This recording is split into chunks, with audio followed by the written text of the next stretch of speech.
not this middle, but in the middle. You got to meet them in the middle, and everybody got to play their parts. All right. Thank you for your support. All right.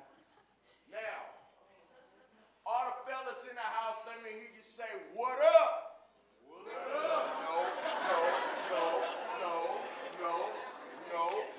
No. This ain't working. This is not working for me. It ain't working for me. All the fellas in the house say, "What up?" What up? I guess if that's the best we're gonna do, we're just gonna rock with that. All right. Now, fellas, don't you hate it? You might be going out with this girl, you might not, you might just be in the talking stages with her. But don't you hate it when a woman just runs her mouth about stuff that ain't worth running her mouth about? We ain't even like that. And you out here telling business that don't need to be told. For example, I was seeing this one lady, and her friends, became to be friends with me. So I ran into her friend. Her friend's like, "Hey, what you do last night?" "Oh, nothing, watched a little bit of TV. Went over to Sonia's house, ate dinner with her parents." "Oh, I know. I heard you was 15 minutes late."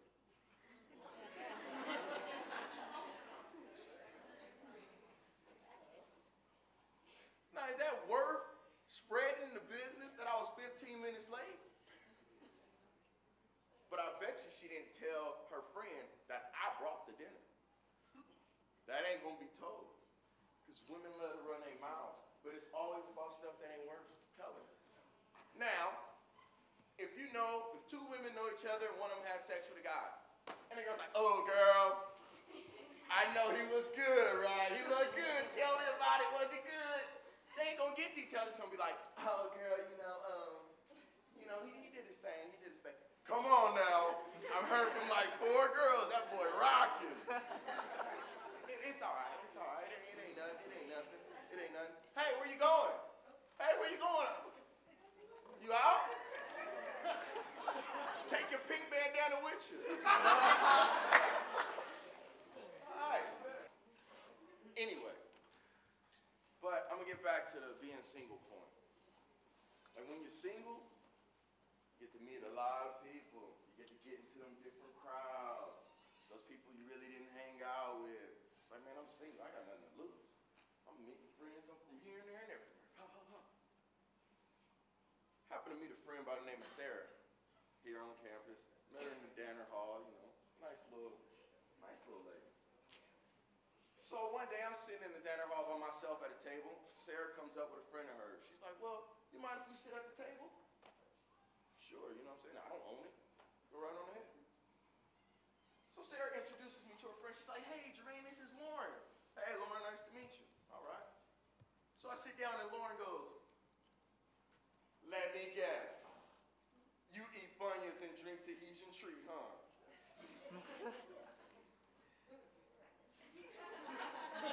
I just met this girl. I'm looking at her like, you gotta be kidding me right now. So I got up off my seat, took a step back, sized her up. I'm like, all right. Took a step forward. I said, "You must like Cheetos, because you got Chester cheese all on your top lip." Lauren gets mad. Jermaine, Jermaine. Don't even act like that. Don't even become a douchebag. Don't be a douchebag. I'm like, douchebag? What the hell you call me a douchebag for? All right. Now I was finna get on Sarah, but I let her slide. She had a friend with her. I'm like, I'm gonna let this one ride. I'm gonna let it ride. So we sitting at the table. All of a sudden, this funk. Just like funk. It smelled like Shaquille O'Neal's feet in the 4th quarter. It was just funk.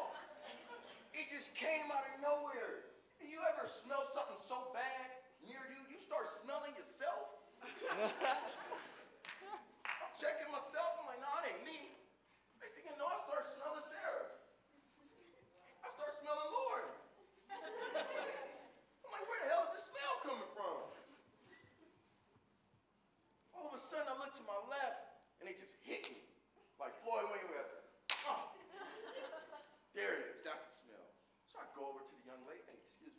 I know I don't know you and all, but you look like you could use a douchebag.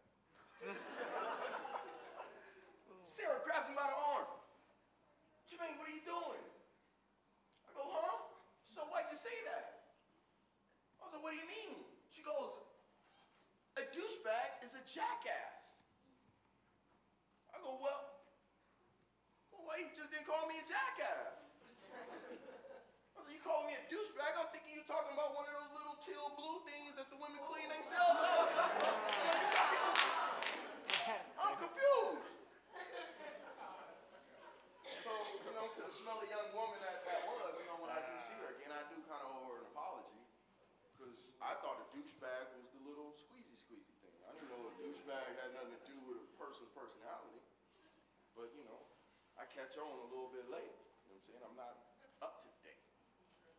So that's cool. Now, how many of y'all out there got childhood memories that you really remember? You ever been a kid and told a lie that you had to keep up until people forgot about it or you moved? No, honestly, have you ever told a lie that you kept up and you're thinking to yourself, why the hell am I keeping this lie going?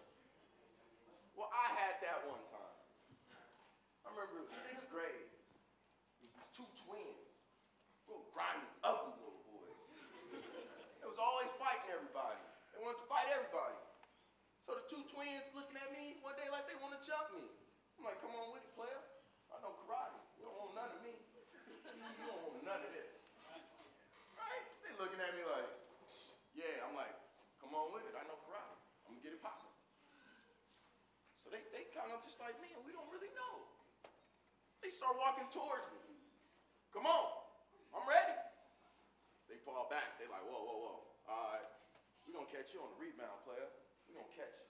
I'm like, all right. So word get out around the school, I know karate. Next thing I know, everybody's scared of me. All the big boys want to fight. This one big fat guy. Fat. He had like 4 necks. We in the 6th grade. He had like 4 necks. He was fat. Big old fat kid just like, man, you know what? I ain't even scared of you. I was like, man, it's cool. I know karate. Let's do it. So my partner's like, man, in 2 days, y'all gonna have to get down. Friday, he want to see you Friday. I'm like, all right, that's cool, it's nice. I go home. I pop on my Bruce Lee movies. You know what I'm saying? I'm watching Enter the Dragon. I'm watching Bruce Leroy. I'm practicing. Friday comes around. Everybody on the whole school like, man, it's about to go down. It's about to go down. Jermaine about to fight the big kid. It's about to go down. It's about to go down. I got this one friend, he just cheerleading, leading the parade. It's about to go down. It's about to go down. I'm like, damn, dude, big dude want to. He hurt me pretty bad. So he blocking the gate. I can't even get out of school. I can't go home. He blocking the gates. I'm like, listen, let's go. I'm ready. I'll take my stance. I'm ready. Let's go. Big boy, get off the gate. I gave it to him real quick. Big boy sitting there hurt, nose bleeding. Everybody shocked. I'm shocked my damn self. My hand shaking. I'm just like, man, you really did this. Woo! Now, for the closing piece, I entitled this, Life is a Beach, because to me, life is a beach. You always hear them say, you don't bring sand to the beach. You're right, because the women are the sand. Now, but in a sense, I look at it like life's a beach because no matter if it's raining, no matter if it's sunny, somebody's always going to want to take a look at the beach. And you can relate that into your life, no matter whether you're doing good in life, you're doing bad in life. You might not think so, but somebody's going to always be there for you. And that's it. I'm out.